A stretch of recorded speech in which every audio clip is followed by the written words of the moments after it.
Om Namo Bhagavate Vasudevaya. Om Namo Narayanaya. Narasimha Avatar and Prahlada Charita. The story of Prahlada is revealing in several ways. It tells us of inborn traits inculcated even from the fetus stage. It shows how evil minds go to any extent to satisfy their ego, even to the extent of wanting to kill own son. How power-hungry humans have a miserable end. Prahlada was one of the sons of Hiranyakashipu, a cursed Janma, birth of former gatekeeper in Sri Vaikuntham, the abode of the Almighty. Prahlada was preeminent by virtue, respectful of Brahmanas, and having a controlled mind and nurturing only love and compassion to all. These qualities of his were in sharp contrast to those of his father, who nurtured an enmity to Sriman Narayana, who he believed was responsible for his twin brother Hiranyaksha's killing. In fact, Hiranyakashipu promised Hiranyaksha's widow Rishabhanu and her sons Shaguni, Sambara, Drishta, Bodhasandhapana, Vriga, Kalanaha, Mahanabha, Krismasru, and Gaja to avenge his younger brother's killing by killing Brahmanas who did rituals for the Lord, destroying hermitages, and killing cows, in order to achieve supremacy and a deathless life for himself, and thereby to teach a lesson to all who were devoted to the Almighty Sriman Narayana. Hiranyakashipu retired to Mount Mandara for meditation. There, standing on toes, he practiced severe asceticism with folded arms raised up and eyes fixed on the heavens, praying to Lord Brahma, the creator of all animate and inanimate beings. That means his eyes were looking at the sun, blazing the sun, and he was not feeling affected at all during this period.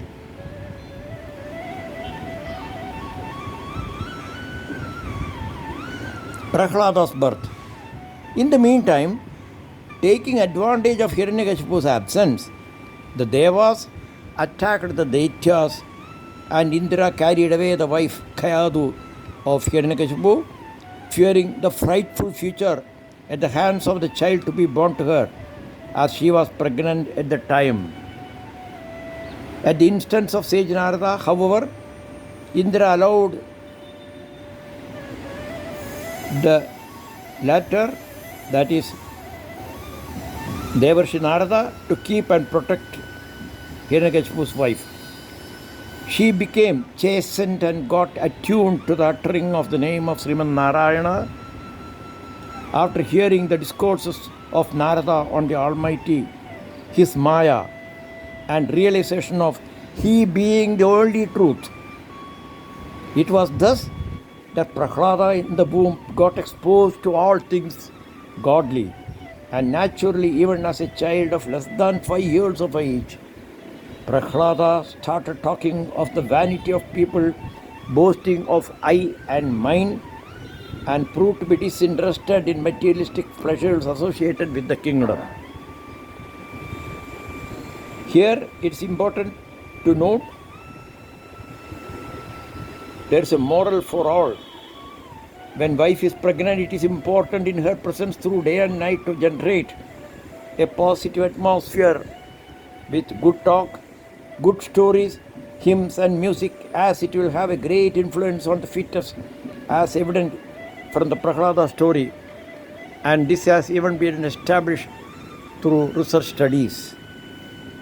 Recall how Abhimanyu learned while in the womb of Subhadra the strategy to penetrate the Chakravyuha, being exposed to the discussion on the strategy of war between Pandavas and Kauravas, but how he, not having fully heard of how to come out of the said Vyuha, Abhimanyu got trapped and was killed. Hiranyakashipu's meditation.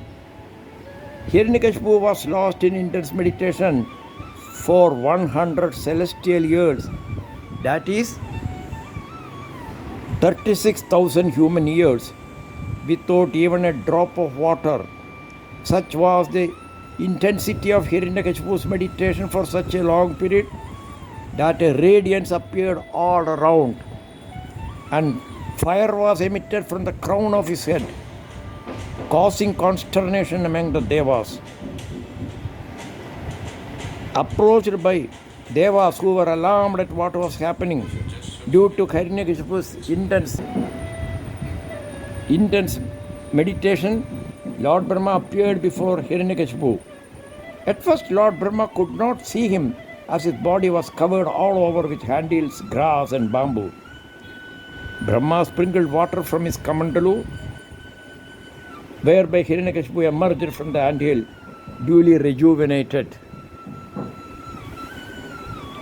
It may be noted in this context that in Ramayana, Ratnakaran, the erstwhile bandit, upon Narada's advice, took to severe austerities and penance for such a long period of time that he was covered with anthill and got him the name Valmiki, the one covered with anthill. Also in Srimad Bhagavata, volume 9, chapter 3, there is a story of sage Chavana covered by anthill due to long years of meditation, and his glowing eyes seen through holes in the anthill and appearing as fireflies, pricked by young Sukanya, daughter of King Saryadi, and then having to marry him, and later his becoming a handsome person. Lord Brahma asked Hiranyakashipu what boon he desired, to which he said to the Lord, "Let not my death occur at the hands of any living beings created by you. Let there be no fear of death for me, indoors or outdoors, during day or night, even through weapons, neither on earth nor in the air, neither from gods nor demons nor serpents. And grant me the boon of having no adversary in battle, as well as undisputed lordship over the guardians of the spheres, and unfailing mystic powers." Lord Brahma said such boons are not easily granted, but still was granting the same. At the top of pride and with a sense of vengeance, Hiranyakashipu unleashed terror amongst the holy, usurped Indra's kingdom, and revelled as the monarch of the three worlds, Bhuloka, Bhuvarloka and Swarloka. Unable to bear the tyranny of the ruthless Hiranyakashipu, who was destined to exhibit all Rakshasic traits, cursed to be so by Shanaka brothers in his previous birth as Sriman Narayana's gatekeeper, the gods and guardians of the spheres prayed and invoked Sri Hari, the ultimate succor to all. The Almighty God comforted them, saying that Hiranyakashipu's end will come once he goes to the extent of attempting to kill his own son Prahlada, a true devotee of God. No, Prahlada the child.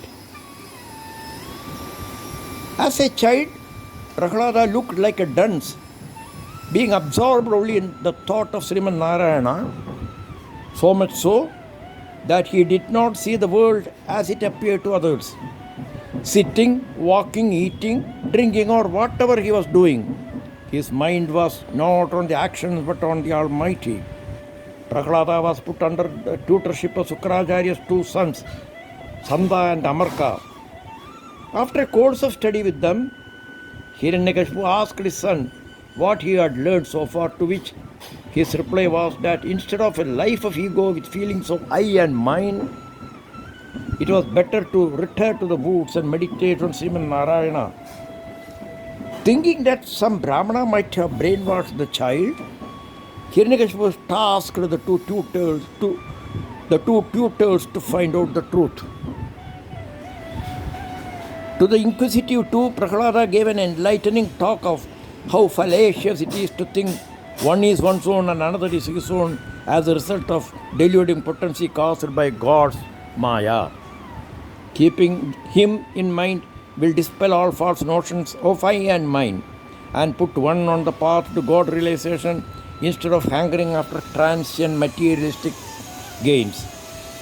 Like an iron getting attracted to a magnet, my mind is unaccountably drawn towards Sriman Narayana, said Prahlada. In an effort to somehow sway Prahlada's mind away from the thought of Sriman Narayana, Hiranyakashipu asked the tutors to inject into his mind the thought of earthly possessions, gratification of the senses, and then religious merit. Here was a child of 5 years of age speaking on devotion to Lord Vishnu, observing the thought of materialistic pressures, birth after birth with no salvation, and living only in constant fear of losing power and pelf, and thus becoming blinded to the reality of the supremacy of the Almighty. Prahlada's teaching, this is very important. In the absence of teachers, meanwhile, Prahlada got other boys together and said, a wise man should practice virtues for God realization in early childhood. Birth as a human being itself is obtained with great difficulty and is transient too, that is not lasting that long.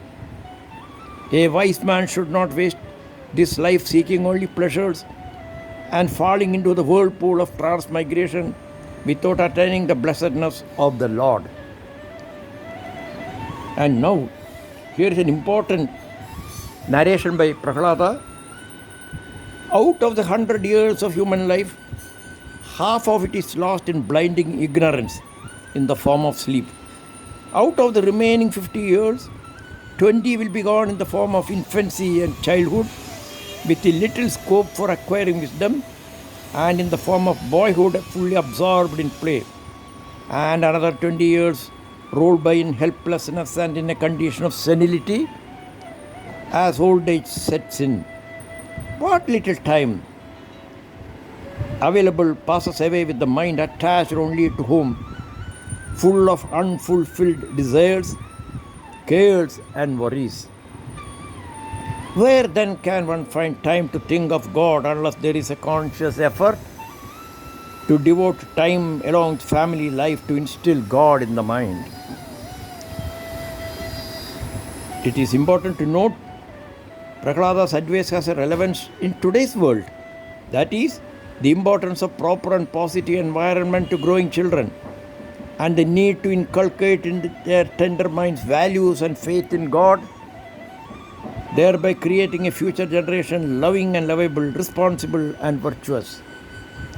Prahlada explained to the wonderstruck boys that whatever he says was the result of exposure while in his mother's womb to the discourse by sage Narada to his mother on the right path to be followed in order to attain to God's lotus feet. The 6 facets of human life, that is birth, existence, growth, ripeness, decay and destruction, are seen only when connected with and not in relation to the soul, like the fruits, so long as they exist on the tree and not in the tree itself, which stands comparatively longer. The analogy being the spirit is eternal, free from decay, taintless, one without a second, changeless, the cause of the universe, all-pervading, unattached, self-effulgent, and having no sheath. With these characteristics of the self, a wise man should give up the false notion of I and mine with reference to the body and persons and things connected with the body. Hiranyakashipu's punishment to Prahlada. Hiranyakashipu, whose intellect had been blinded by wrath, threw his son from his lap and ordered the child to be killed at once.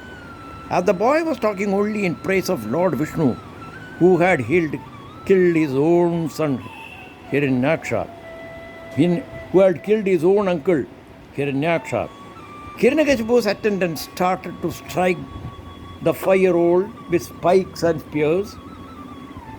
But the child sat still, his mind being in communion with the immutable supreme deity. The demons tried but failed to get rid of the child by means of elephant serpent's bite, through destructive spells, by hurling him down from great height, keeping him in dark confinement, starving him, even administering poison, trying to crush him under rocks, and even keeping him in a pit of fire. Failing in all such cruel attempts, Inaksha started to worry. Hiranyakashipu started to worry about his own end at the hands of his own son, who seemed to be immortal and fearing nothing. With regard to the pit of fire mentioned above, there is a version but not appearing in Srimad Bhagavatam Vishnu Purana that Hiranyakashipu's sister Simhika, boasting of her boon of not being affected by fire, after first exposing herself to blazing fire coming out unscathed, kept the innocent Prahlada on her lap and sat in the blazing fire.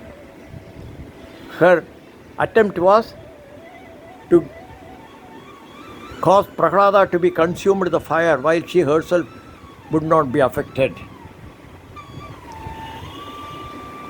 However, the fire consumed her, but nothing happened to Bhagavan's true Bhakta, Prahlada. Thenforward, Simhika came to be known as Holika, whose effigy is burned during the holy celebrations in parts of the country. In Valmiki Ramayana, Hanuman kills an ogress, Simhika, on his way to Lanka. Narasimha avatar and description of Lord Narasimha. Hiranyakashipu was unable to bear any more of his son's praise of his bitterest enemy, Hari. He demanded to show where the so-called omnipresent one, whom he was deifying so much, was, and if his God was also present in the pillar.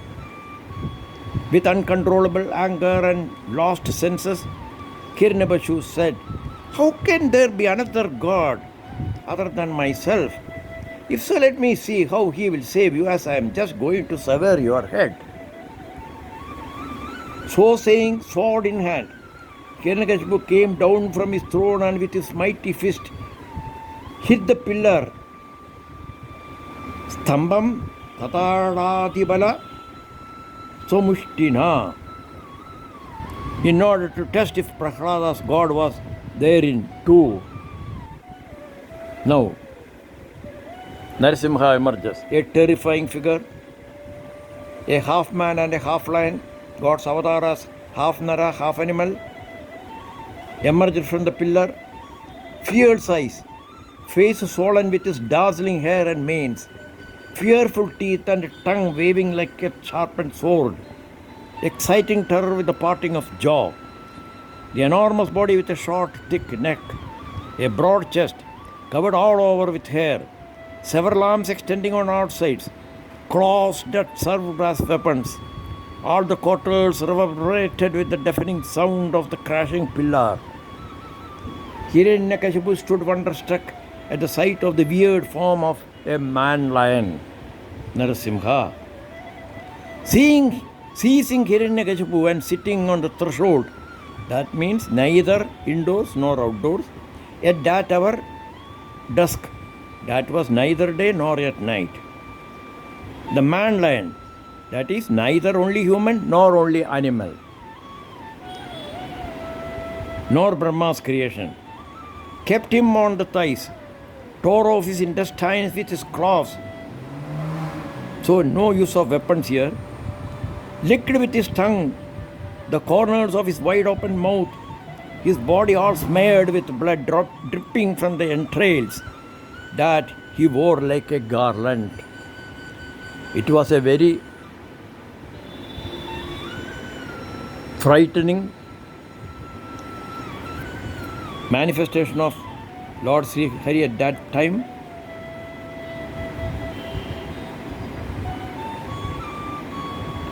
Yet that our planets were robbed of their luster by his glances.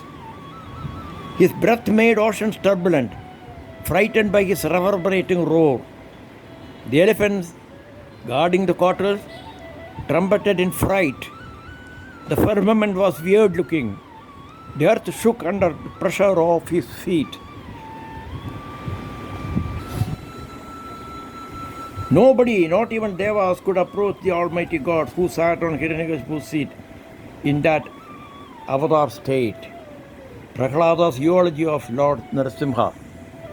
Lord Brahma, Lord Shiva, Indra, Rishis and gods all were now relieved at the end of Hiranyakashipu and heaped praise on Lord Narasimha for saving the world from his tyranny.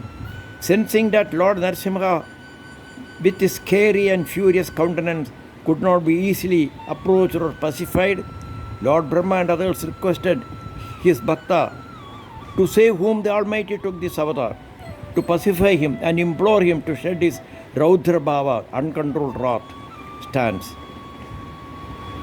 The little boy fell prostrate at Lord Narasimha's feet with joined palms and started talking of how he, being born in a demon's family, was unlikely to be surrounded by people hostile to the Almighty Sri Hari and therefore in reality undeserving of his grace.